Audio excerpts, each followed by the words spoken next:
প্রথম কথা হলো যে আমি যে বিষয়ে মানুষকে আহ্বান করতে চাই সেই ব্যাপারে আমার স্পষ্ট জ্ঞান দরকার। এখন এই স্পষ্ট জ্ঞান অর্জন করতে হলে দুনিয়ার সব বই তো পড়া সম্ভব না। এই সম্পর্কে যত বই এ পর্যন্ত আমাদের ওলামায়ে কেরামগণ, ফকিগণ, ইমামগণ লিখেছেন তা সকলের পক্ষে পড়া সম্ভব না। জেস ব্রুনারের একটা বই আছে, বইটার নাম হলো প্রসেস অফ এডুকেশন। তার মধ্যে একটা কথা আছে, দি স্ট্রাকচার অফ নলেজ। নলেজের বা জ্ঞানের একটা কাঠামো ছাত্রদেরকে একাডেমিক ডিগ্রির মাধ্যমে দেওয়া হয়। দুনিয়ার সব জ্ঞান কোন সাবজেক্টের লোকই অর্জন করতে পারে না।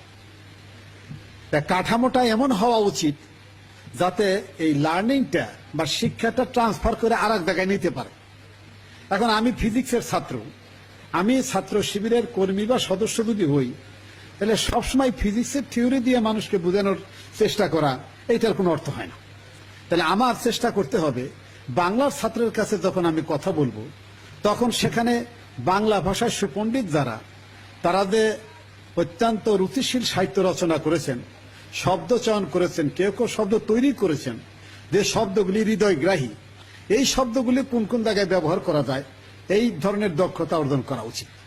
তেমনি মাদ্রাসার একজনের কাছে দাওয়াত দিতে গেলে কোরআনের উচ্চারণ সহি যতটুকু আছে ওইগুলাই তেলাওয়াত করা উচিত, যেহেতু সে আমার চেয়ে ভালো তেলাওয়াত জানে, যে ইসলামকে একটা আন্দোলন হিসেবে বুঝে নাই। তার কাছে আমি যদি প্রথমে তেলাওয়াতটা সহি না হয় তাহলে আমার ইম্প্যাক্ট তার উপরে হবে না। এখন সে যেদিকে কইলে কথাটা বুঝে সেইভাবে কথাটা তার কাছে বলা দরকার এবং সহজ ভাষায়। এই জন্য রবীন্দ্রনাথ কথাটা বলেছিলেন এইরকম যে সহজ কথা সহজ করে বলতে আমায় কহজে, সহজ কথা সহজ করে যায় না বলা সহজে। একই ভাষা সকলের কাছে সহজ নয়। যেটা ইউনিভার্সিটিতে সহজ সেটা প্রাইমারি স্কুলে সহজ নয়। যেটা গ্রামে সহজ সেটা অনেক জায়গায় শহরে অনেক মানুষ বুঝে না। সুতরাং স্ট্রাকচার অফ নলেজ অর্জন করলে আমরা স্পষ্ট জ্ঞান অর্জন করতে পারবো এবং সেটা প্রয়োগ করতে পারব। 2 নাম্বার, কোরআন শরীফের মূল টার্গেট হলো মানুষ। সুতরাং কোরআনের এই আদর্শ যদি মানুষের কাছে প্রচার করতে হয় তাহলে পরে মানব জাতির প্রতি as a whole, towards whole humanity আমার একটা মহব্বত থাকতে হবে। এবং কোরআনে যেমন বলেছে বিসমিল্লাহির রহমানির রহিম, ইয়া আইয়ুহান নাসু উবুদু রাব্বাকুমুল্লাযী খালাকাকুম ওয়াল্লাযীনা মিন ক্বাবলিকুম লাআল্লাকুম তাত্তাকুন। এখানে ইয়া আইয়ুহাল মুমিনুন বলা হয়নি, ইয়া আইয়ুহান নাস বলা হয়েছে। এবং রাসূল করিম সাল্লাল্লাহু আলাইহি ওয়াসাল্লাম মানব সম্পর্কে বলেছেন নিজের পরিচয় যে দুনিয়ার সমস্ত মানব জাতি জাহান্নামের দিকে যাইতে চাচ্ছে, আর আমি তাদেরকে ধাক্কাইয়া এই আগুন থেকে রক্ষা করার জন্য চেষ্টা করছি। আমার বিরোধিতা করে, অন্য দল করে, অন্য মতবাদ পোষণ করে, অতএব সে গুল্লায় চলে গেছে, তার পিছনে আর সময় দিয়ে লাভ নাই। এই মানসিকতা, এই হীন এবং সংকীর্ণ মানসিকতার লোক আর যাই হোক দায়ী আল্লাহ হইতে পারে না। আমি ওই ব্যক্তিদের প্রতি অত্যন্ত শুকরগুজার।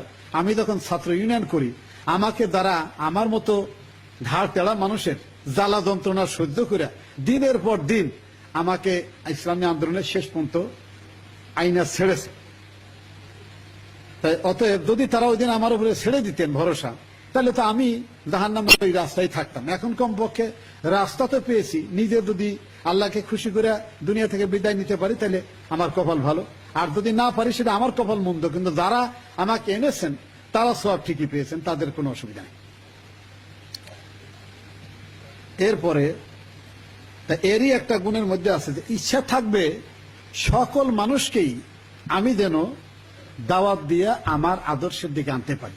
আমি যে মুক্তির স্বাদ পাইলাম, আমি যে জান্নাতের রাস্তা পেলাম, এই এত সুন্দর মানুষ, আশরাফুল মখলুকাত, এত চমৎকার বিদ্যা বুদ্ধি, এই লোকটা জাহান্নামে যাবে শুধুমাত্র দিন এর পরিচয় না পাওয়ার কারণে, দিনের উপর আমল না করার কারণে, এই একটা অলয়েজ একটা কষ্টবোধ মনের মধ্যে থাকা উচিত। এরপরে 2 নাম্বার হইল, আমি যে জ্ঞান অর্জন করলাম এইটা হুবহু সরাসরি প্রত্যেকের কাছে বলার আগে পয়লা টার্গেট থাকা উচিত বুদ্ধিমান লোক যারা, এবং যারা মোটামুটি কিছুটা হইলেও নৈতিকভাবে চরিত্রবান, এই লোকদের কাছে সামাজিকভাবে ইউনিভার্সালি সার্বজনীনভাবে যে সমস্ত জিনিস ভালো বলে অ্যাকসেপ্টেড, যে সমস্ত জিনিস ভালো বলে অ্যাকসেপ্টেড নয়, এইগুলো নিয়ে আলোচনা করা। আমর বিল মারুফ নাহি আনিল মুনকার এই শব্দটার সরাসরি তর্জমা কিন্তু সৎ কাজও নয়, অসৎ কাজও নয়। মারুফ মানে হইল পরিচিত। বিবেকের কাছে যে কথাটি ভালো বলে পরিচিত, উর্ফ মানে পরিচয়, মারুফ মানে পরিচিত, আর এলমে মারেফাত মানে পরিচিতি, কোনো বাতেন কথাবার্তা নয়। এইরকম কথা নিয়ে প্রথম আলোচনা শুরু করা উচিত। এবং যারা বিশ্ববিদ্যালয়ে পড়াশোনা করে, যারা শিক্ষকতা করেন, যারা এরকম বিদ্যা বুদ্ধির চর্চা করেন, তাদের কাছে কমনলি যা রূহ ভালো বলে অ্যাকসেপ্ট করে এই ব্যাপারে কথা তোলা উচিত। তারপরে আস্তে আস্তে ঘুরাইয়া আমার জায়গায় নিয়ে আসা দরকার। কয়েকদিন আগে বাণিজ্য মন্ত্রীর বাসায় গেলাম। উনি খুব, আমার সাথে তার ব্যক্তিগত সম্পর্ক খুবই ভালো, তিনি আমাকে যথেষ্ট মহব্বত করেন। বললেন যে ঈদের পরে তো ঈদ মুবারক হলো না, আপনার ওখানে আসবো না, আমি যাবো। তা আমি বললাম আমি আসতেছি। তাই কিছুক্ষণ পরে বেশ কিছু রিটায়ার্ড লোকজন আসলেন, ওয়েস্টার্ন সভ্যতা এটা নিয়ে আলোচনা করতে থাকলো। আমি মোটামুটি তখন চুপ থাকলাম, আর খালি সুযোগ খুঁজি যে গরুরে শ্মশান ঘাটে নেওয়ার রাস্তাটা কখন পাওয়া যায়। এক পর্যায়ে যখন তাদের বিবেকের মধ্যে যেগুলি সবচেয়ে খারাপ নিন্দনীয় কাজ বইলা মনে হইলে, একজন লাভ দিয়ে উঠে বললেন যে, এক ব্যক্তি বলতেছিলেন যে আমি আপনাদের একজন বড় মুরব্বীর কথা বলবো, যিনি কাফেরদেরকে অভিসম্পাদ দিলেন। আমার কাছে এটা পছন্দ হয় নাই, বরং এইভাবে যদি দোয়া করতেন যে সব মানুষ যদি আল্লাহ তুমি তাদেরকে হেদায়েত দাও, তাহলে আমাদের দল ভারী হয়। একজন রিটায়ার্ড এয়ারফোর্সের অফিসার, এয়ার কমান্ডার, তিনি লাভ দিয়ে বললেন যে আপনার এই কথা ঠিক না। আল্লাহ নবী নিজে অভিশাপ দিচ্ছেন, কোরআনে আল্লাহ অভিশাপ দিচ্ছেন, অতএব কোনো জায়গায় অভিশাপও প্রযোজ্য। তখন বুঝলাম যে এটার মধ্যে ঈমান আছে এবং বেশ মজবুত আছে। বাস আমি ওখান থেকে এরপরে ধরা শুরু করলাম। কোন সময় যে রাত্রি 12:30 বাইরে গেছে টেরো পাইনি। এই জন্য এই কমনলি অ্যাকসেপ্টেড জায়গাগুলি ধরতে হবে প্রথম। 2 নাম্বার, নিজের পরিচয় দিতে হেসিটেট করা উচিত না, যে আমি ইসলামের কথা বললে কি বলবে লোকেরা। এই হীনমন্যতায় যে ভুগে সে কোনোদিনই দাওয়াতি কাজ করতে পারবে না। আমার হাতে যে অস্ত্র আছে কোরআন, রাসূল করিম সাল্লাল্লাহু আলাইহি ওয়াসাল্লামের সুন্নাহ এবং তার অনুপম চরিত্র, এর কাছে দুনিয়ার অন্য কোনো জিনিস তুলনা করার যোগ্যতাও রাখে না তারা। এই রকম কনফিডেন্স নিয়ে কথা বলার মতো থাকতে হবে। সেটা আমিরে জামাত তার উদ্বোধনী করার সময় বলছিলেন, ওমান আহসানু কাওলাম মিম্মান দাআ ইলাল্লাহ ওয়া আমিলা সালিহা ওয়া ক্বালা ইন্নানী মিনাল মুসলিমিন।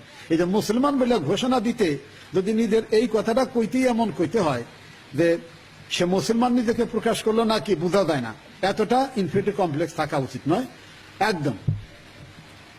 3 নম্বর, আমার উপর যে গুরু দায়িত্ব আছে এইটা অনুভব করা, মর্যাদা অনুভব করা। সম্ভবত সূরা আল হাক্কাতে আছে যে তোমার কাছে যে সত্য আমি দিলাম ওহির মাধ্যমে, এইটা যদি তুমি প্রকাশ না করতে তাহলে আমি তোমার কণ্ঠনালী ছিঁড়ে দিতাম, আল্লাহ বলছেন। সুতরাং রাসূল করিম সাল্লাল্লাহু আলাইহি ওয়াসাল্লামের উপরে দায়িত্ব ছিল তা আল্লাহর পক্ষ থেকে যে আহ্বান, এটা মানুষের কাছে পৌঁছাই দেওয়া। এরপরে হলো সমাজ ও সমকালীন অবস্থা সম্পর্কে ভালো মতো জানা এবং সংশোধনের দায়িত্ব পালন করার জন্য কাজ করা। এই কাজ তো নবুয়ত পাওয়ার পরে নবী করছেনই, এমনকি নবুয়ত পাওয়ার আগেও হিলফুল ফুজুল গঠনের মাধ্যমে তিনি এই কাজ করেছেন। এরপরে দাওয়াত দিতে হবে হিকমতের সাথে এবং উত্তম পন্থা। এটা আমিরে জামাত তার উদ্বোধনী কথায় বলেছেন। রাসূল করিম সাল্লাল্লাহু আলাইহি ওয়াসাল্লাম ছিলেন অত্যন্ত বিনয়ী এবং তার ব্যবহার ভালো। এই কথা সূরা আলে ইমরানের 159 নম্বর আয়াতে আছে, তোমরা সেটা দেখেন। এরপরে তার রুচিশীলতা, পরিচ্ছন্নতা ছিল সাংঘাতিক রকমের। রুচিশীল মানুষ অন্য মানুষকে গালি দেওয়ার সময় অভদ্র ভাষা ব্যবহার করতে পারে না এবং নিজের আন্দাজ পজিশন অনুযায়ী কথা বলতে হবে। আমি ইউনিভার্সিটি ফার্স্ট ইয়ারের ছাত্র, আমি বিরোধী দলের একজন নেতা বা নেত্রীর বিরুদ্ধে তার নাম ধরে এমন ভঙ্গিমায় কথা বললাম যে আমি তার চাইতে হয় উপরে অথবা কমপক্ষে সমান সমান। আসলে তো অবস্থাগত ব্যাপারটা তা নয়। কথা বলার সময় মান সম্মান রেখেই কথা বলা উচিত। এরপরে সত্য পথে থাকার জন্য ঠান্ডা মাথায় এবং উত্তম পন্থায় কাজ করার জন্য বলা হয়েছে। সূরা বনী ইসরাইলে 53 এবং 54 নম্বর আয়াতের ব্যাপারে বলা হয়েছে। এরপরে নিজে কি অনুসরণ করবার কি বলবো এই ব্যাপারে সূরা আল আনামে 104 নম্বর আয়াতে দায়ের ব্যাপারে বলা হয়েছে। সহজ পন্থায় কথা বলার ব্যাপারে ডাইরেক্টলি সূরাতুল আলা অনুইয়্যিসরুকা লিল ইউসরা, এরপরে যারা কথা শুনতে চায় না তাদের পিছনে সময় নষ্ট করা, বিতর্ক করা, কইরা সময় নষ্ট করা মোটেই ঠিক নয়। এই ব্যাপারে এই সূরায়ে হামিমা সাজদায় ওই যে যখন শয়তানের প্ররোচন অনুভব করো, ওয়াইম্মায়ান জাগান্নাকা মিনাশ শাইতানি নাসগুন ফাস্তাইজ বিল্লাহ ইন্নাহু সামিউল আলিম, ইন্নাহু হুয়াস সামিউল আলিম। এই ব্যাপারে মৌলানা মওদুদী বলেছেন যে এমন কোন সময় প্রতিশোধ আদলের দৃষ্টিতে নেওয়া যায় তখনও নেওয়া উচিত হবে না যখন মানুষ মনে করে এরাও মারে ওরাও মারে, পার্থক্য এই যে ওরা নামাজি আর এরা বেনামাজি, কিন্তু মারামারির ব্যাপার তো দুই গ্রুপ একরকমই। এইরকম সময় কোনো প্রতিশোধ নেওয়ার চিন্তা করা উচিত না। নবী করিম সাল্লাল্লাহু আলাইহি ওয়াসাল্লাম তার নবুয়তের দ্বারা রাষ্ট্র ব্যবস্থা কায়েমের পরে রাষ্ট্রের পক্ষ থেকে সুদক্ষ মুজাহিদদের বাহিনীর মাধ্যমে কাফেরদের মোকাবেলা করার চেষ্টা করছেন, তার আগে এটা করেন নাই। এবং তাদের মধ্যে যারা একটু ভালো চরিত্রের অধিকাংশ ছেলে শেষ রাত্রে তাহাজ্জুদের নামাজ পড়ে, যেটা আমি অন্য কোনো ইউনিভার্সিটি এমনটি দেখিনি। আমি আশা করি এই যুবকদের মাঝে এই অভ্যাস গড়ে তোলা দরকার। আর অনেক কথা ছিল, সময় কম, অনেকের কথার মধ্যে হয়তো এসে গেছে। আসসালামু আলাইকুম।